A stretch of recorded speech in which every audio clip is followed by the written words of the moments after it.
मुस्ताङ हिमाल पहाडीको जिल्ला हरेकको एकपटक पुग्ने इच्छा हुन सक्छ। हामी आज मुस्ताङको परिवेश सेरोफेरोको कागबेनी अनि कागबेनी माथिको टावरको पुरानो कागबेनी अनि नयाँ कागबेनीको सेरोफेरोमा रहेर दृश्य मार्फत तपाईहरूलाई मनोरञ्जन दिने प्रयत्न गर्दैछौँ।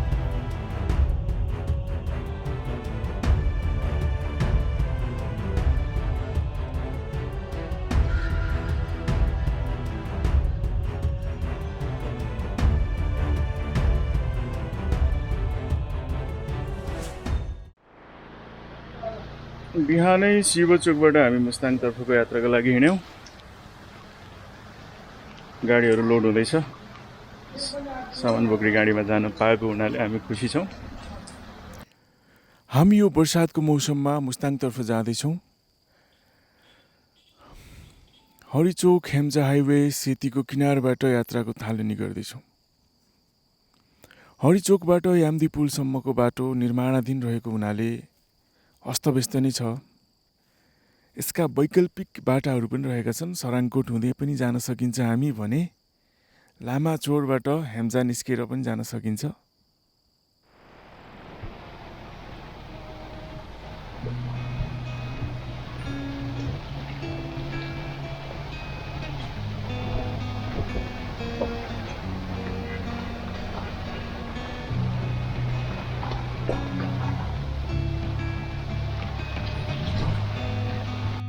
ल हामी खाजा खानलाई चाहिँ हामी यहाँ झरियो होइन, नाउ डाँडा भन्दा तलपट्टि।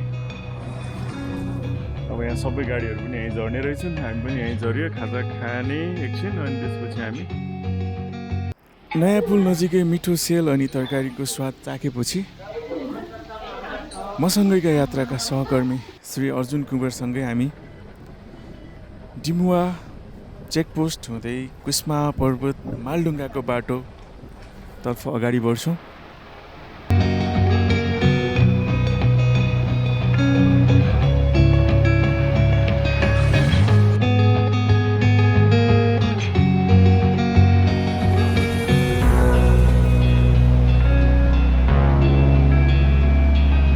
केही बेरमै बेनी अगाडि पुगेपछि काली गण्डकीको साथ मिल्यो हामीलाई। बाटोमा हरिया जङ्गल, मौन रहेका पहाडसँगै हामी अगाडि बढ्यौँ।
तातो पानीबाट केही पर अगाडि केही छिन जाममा परियो हामी।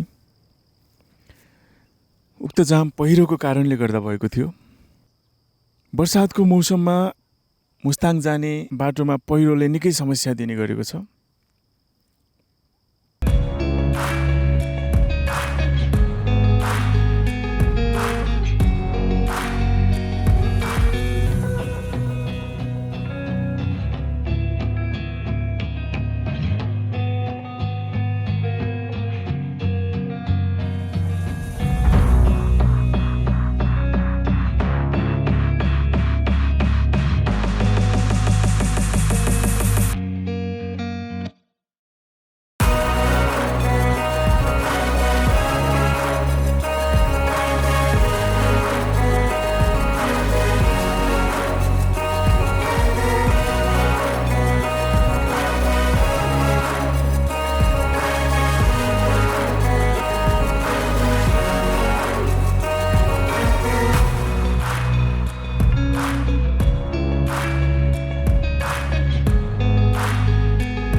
जति जति माथि पुग्दै थियौँ हामी, यात्रा त्यति उत्साहित बन्दै थियो।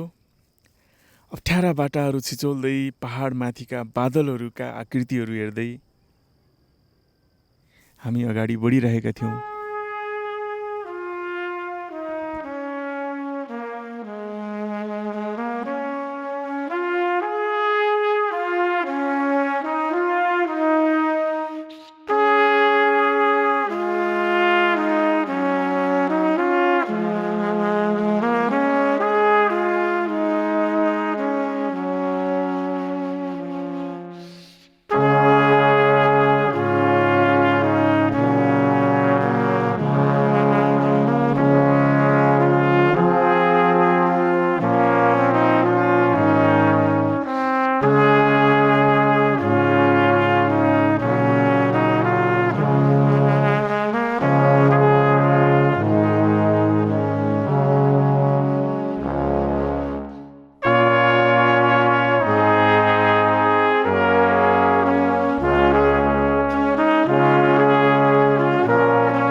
हामीसँग रिसाएको भनौँ कि माथिएर बगेको कालीको रूप हेर्न लागेको थियो।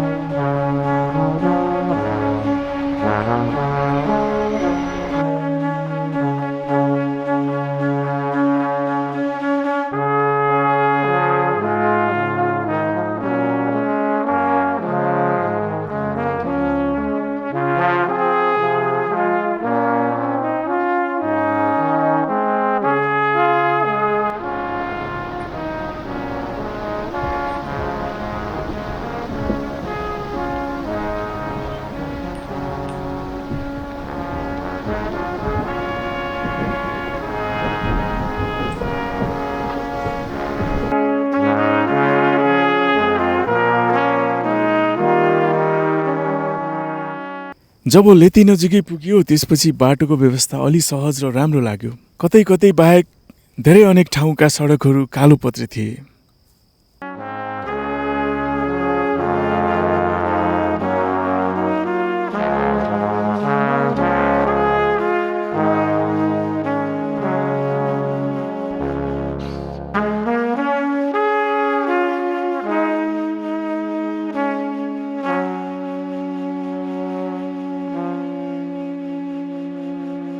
मुस्ताङको सदरमुकाम जोमसममा पुग्यौँ हामी। त्यहाँ छुट्टै मजाको व्यापार थियो। साँघुरा सडक वरिपरि स्याउ, खुर्पाने र कोसेली हाउसहरूको लोभलाग्दो व्यापार थियो।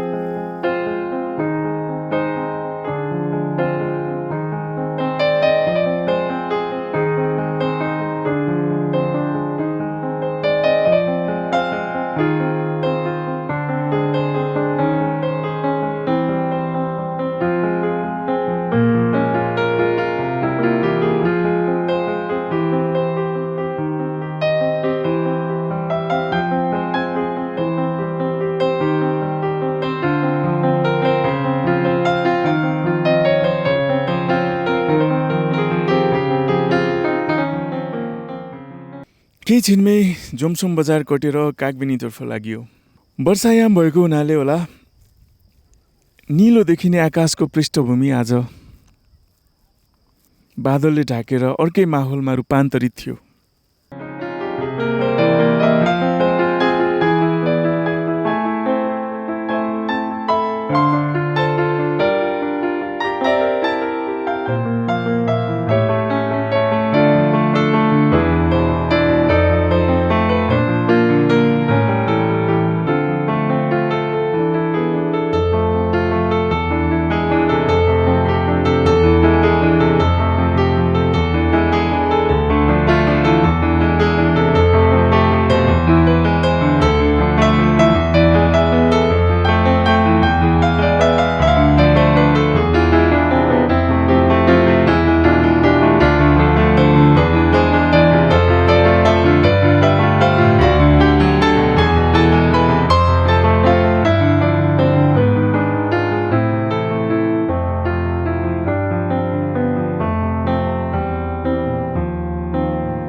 साँझको बसाइ कागबेनीमै भयो हाम्रो।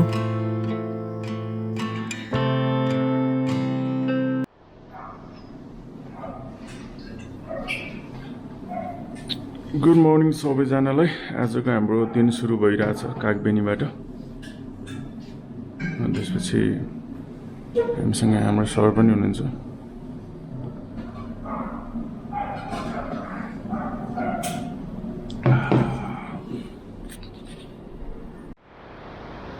यो चाहिँ कागबेनीबाट आएको खोला हो। स्वागर करेर आएको चाहिँ अब माथि कागबेनीको टावर पनि छ, माथि बादलले छोपिरहेछ।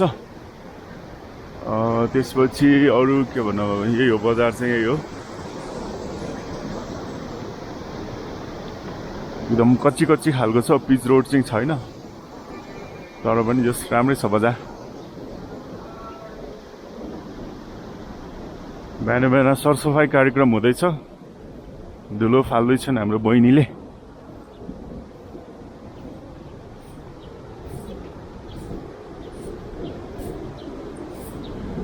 कुङ्गा रेस्टुरेन्ट।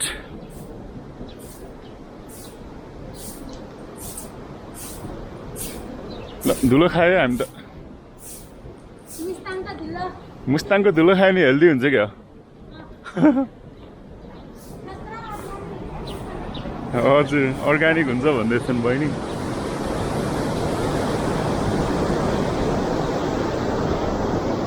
यो चाहिँ ड्रममा राखेको चाहिँ पेट्रोल होइन, यहाँ कागबेनीमा पेट्रोल पम्प छैन, अनि त्यही भएर चाहिँ यसरी ड्रममा राखेर तेलहरू बिक्री वितरण गरिन्छ। हो अहिले म आएको बाटो चाहिँ त्यही हो खासमा। यहाँ एकदमै राम्रो राम्रो रेस्टुरेन्टहरू छ। Good morning. के हो यस्तो खली? के हो त्यो भनेको? ए ए एङ्गरनेसहरू यसको हेलो। यो चाहिँ भित्रको इन्टेरियर यस्तो हुन्छ, यस्तो छ भनौँ न। अब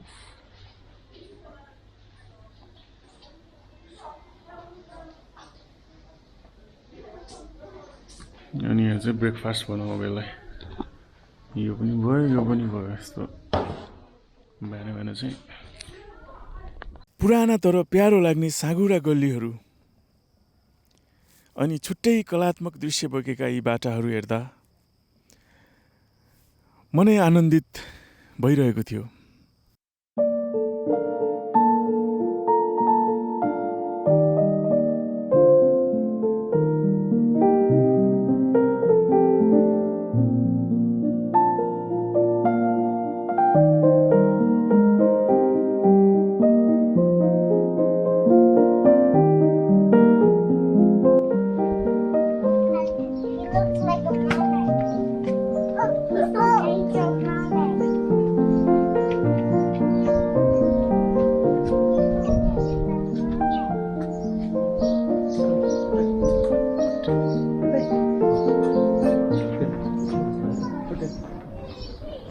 यी बाटाहरूमा रहेका स्तम्भहरूलाई छोटेन भनिँदो रहेछ।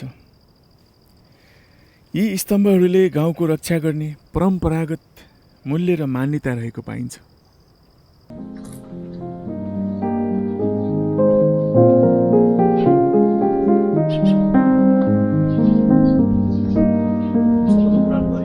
ए हजुर, यो क्याफे एप्पल्स यो त कति सय वर्ष पुरानो होला घर।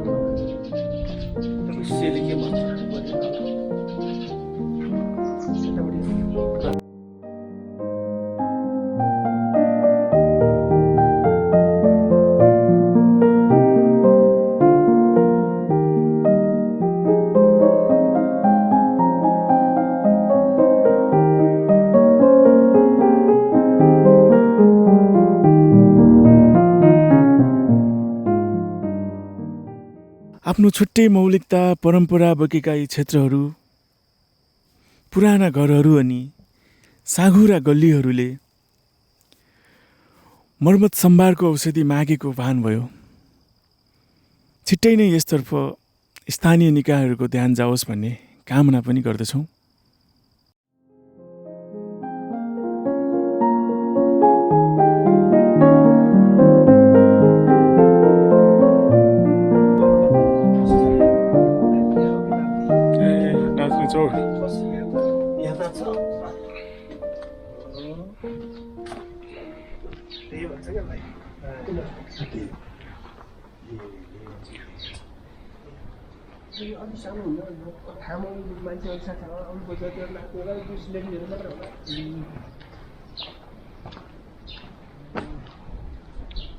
स्पेशल नाच्नको लागि हो यति गर्ने यसो गर्ने चाहिँ के भन्नु लाग्यो यार निको पनि दिदी जो निबस का म निबस पछि हेर का जाँदैन यो नानी जाँदैन का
विश्वकै प्यारो अनि परिचित बौद्ध धर्मका अनुयायीहरू रहेको ठाउँ अति नै रमणीय र शान्त रहेको कुरा यहाँ रहेको बौद्ध गुम्बा अनि बौद्ध धर्मप्रतिको आस्थाले झल्काइरहेको थियो।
भोलिपल्ट बिहानै छुसाङ निवासी दाइसँग म कागबेनी टावरतर्फ लागेँ। सम्पूर्ण कागबेनी बजारलाई चराको आँखाले हेर्न पाउँदा, चराको आँखाले अवलोकन गर्न पाउँदा मन त्यसै नै प्रफुल्लित भइरहेको थियो। कागबेनी भन्दा चाहिँ धेरै माथि हाइटमा आइसक्यौँ हामी। अहिले चाहिँ I feel like a bird होइन। चराले जसरी देख्छ होला मैले पनि त्यसरी देखिरहेको छु। त्यो हामी नर्मली भन्छौँ नि यति तले घर यति अल्को घर, इट डजन्ट म्याटर के। यहाँबाट हेर्दा एउटै देखिरहेको हुन्छ आकाशबाट हेर्दा। यो चाहिँ जङ्गलको जडीबुटीहरू फुलहरू यो चाहिँ छुनु हुँदैन, तर यो मेडिसिनल चाहिँ हुन्छ कुनै कुनै। दाइ अगाडि गएर बस्नु भएको छ। हौ लेट्स क्याच हिम फर्स्ट। पाकेको खान्छ खानु हजुर बच्चाको लागि चुत्रो त होइन होइन त्यो होइन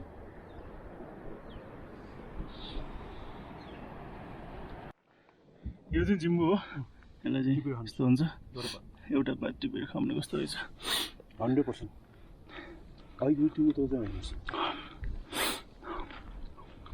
होइन लसुन टाइपको हुँदो रहेछ मिठो रहेछ टावर जाने बाटोतर्फ त लाग्यो तर बाटो उकालो अनि चिप्लो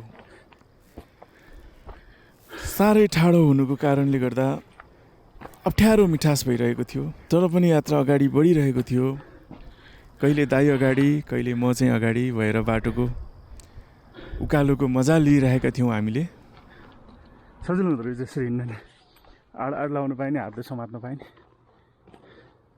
बादलले पुरै ढाकेको हुनाले टावर बाटोदेखि नि कुनै पनि दृश्य देख्न नपाउँदाको मिठो दुखेसो मनमै बोकेर हामी पुनः बजारमा फर्क्यौँ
हजुरहरूलाई यो वर्षायामको मुस्ताङ आउने बाटो अनि कागबेनीको सो दृश्य कस्तो लाग्यो आफ्ना भनाइहरूलाई कमेन्ट मार्फत प्रसारित गरिदिनु हुन अनुरोध गर्न चाहन्छु र मनपर्छ भने सब्सक्राइब पनि गरिदिनु होला तपाईँहरूको सानो सहयोगले ठुलो प्रोत्साहन मिल्नेछ जीवन एउटा अनवरत बगिरहने ट्याक्कै काली गण्डकी जस्तै कहिले कठोर अमिलो अनि धमिलो भएर बग्छ अनि कहिले सुन्दर शान्त अनि कलकलाउँदो भएर बग्छ यही खोला जस्तै हाम्रो जीवन फेरि पनि भेट्ने आशा छ आगामी भिडियोहरूमा हजुरहरूले अहिलेसम्म हेरिदिनु भएकोमा मनैदेखि धन्यवाद भन्न चाहन्छु